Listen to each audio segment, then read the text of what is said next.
শোনেন না দেখেছিস ও বাজারের ব্যবসা কিভাবে নষ্ট করতেছে।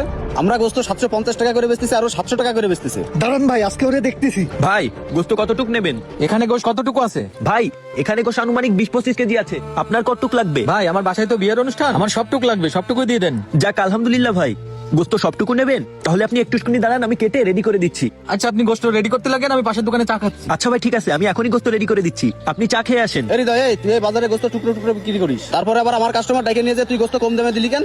আমরা এই বাজারে সবাই মিলে গোস্তের দাম ফিক্স করছি 750 টাকা কেজি, আর তুই সেই গোস্ত একা 700 টাকায় বিক্রি করতেছিস কেন? আর আমাদের ব্যবসা নষ্ট করতেছিস কেন? আরে ভাই আমি কম লাভ করে সন্তুষ্ট, তোমাদের মতো এত বেশি লাভ করার আমার দরকার নেই, এজন্যই আমি কম দামে বিক্রি করতেছি গোস্ত। দাঁড়া, তোর আজকে খবর আছে ভাই। আজকে হাট মালিক কামাল ভাইকে বলে ওর একটা ব্যবস্থা করতে হবে। হ্যাঁ, ওর একটা ব্যবস্থা করতেই হবে। 1 মাস হয়েছে ও এই বাজারে আছে, আর ওর কারণে আমরা এই ব্যবসা ঠিকঠাক করে করতে পারতেছি না।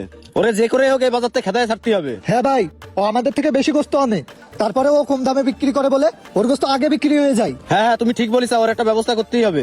আমরা অল্প গোস্ত নিয়ে এসে বিক্রি করতে পারতেছি না, আরো বেশি গোস্ত নিয়ে এসে কম দামে বিক্রি করে আগে আগে চলে যাচ্ছে। তুই দাঁড়া, আজকে তোর নামে হাট মালিকের কাছে বিচার দেবো আমরা। আচ্ছা যারে বলবেন বলেন, সমস্যা নেই। আপনারা বলতে পারলে আমার মুখ নেই, আমি বলতে পারবেন না, আমিও বলবানে। ওরে আজকে শিক্ষা দেবো। ভাই ভাই ভাই কিরে তাজ্জুদ, ডাকলি কেন? কি হয়েছে? ভাই, আসসালামু আলাইকুম ভাই। ওয়ালাইকুম আসসালাম। কি হয়েছে তাড়াতাড়ি বল, আমি অফিসে যাচ্ছি। যা বলবি তাড়াতাড়ি বল, আমি ব্যস্ত। ভাই, হৃদয়ের নামে বিচার আছে, ও বাজারের ব্যবসা নষ্ট করতেছে, এই জন্য আপনারে ডাকলাম। হ্যাঁ ভাই, ওর বিচার আজকে আপনার একটা করে দেওয়া লাগবে। ওরে আগে এই বাজার থেকে খেদান। আচ্ছা আমি ব্যস্ত আছি, অফিসে আয় সবাইকে নিয়ে তোরা। আচ্ছা আচ্ছা ভাই। রফিক ভাই, মহাজন অফিসে আছে।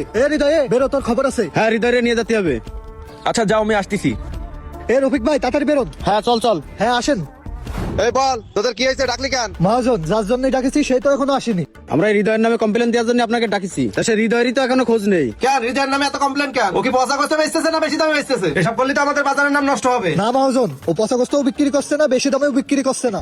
ও কম দামে বাজারে গোশ বিক্রি করে বাজার নষ্ট করছে। এই ও কম দামে গোশ কিভাবে বিক্রি করছে?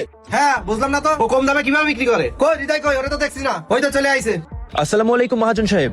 ওয়ালাইকুম সালাম। এই হৃদয়, এই তোর নামে তো অনেক কমপ্লেন, তুই কিভাবে কম দামে গোশ বিক্রি করছিস?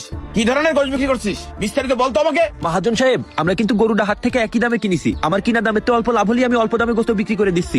আমার অল্প লাভ হচ্ছে, এতেই আমি সন্তুষ্ট। আর অল্প লাভে বিক্রি করতে পারলি সব ধরনের মানুষই ওই গোস্ত খাতি পাইতেছে, কারণ আমাদের গোস্তের দোকানে বড় লোক থেকে